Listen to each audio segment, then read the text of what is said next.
Sige, hayaan mong i-judge ka nila. Hayaan mong mag-doubt sila sa'yo. Sino ba yung mga putang inang yan?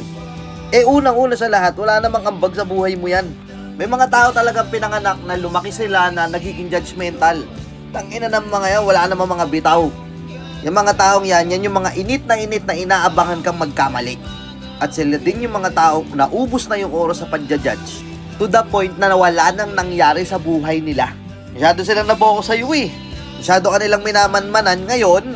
Hindi nila namamalaya na wala na silang oras para sa sarili nila kasi busy silang pakialaman yung buhay ng may buhay. Kaya let them. It doesn't matter kung anong sasabihin nila sa'yo, negative man yan. Basta ikaw, alam mo sa sarili mo, nakapokus ka sa sarili mo. Fuck those people. Alam mo nakakatawa dyan?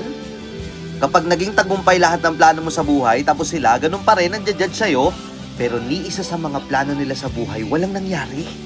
Sobrang ironic. Kaya ikaw, hindi ka pwedeng sumuko.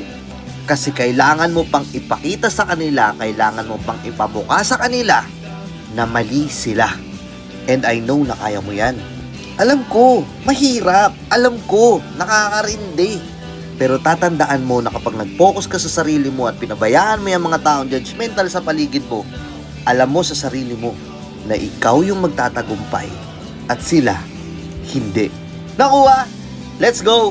Peace out, boy.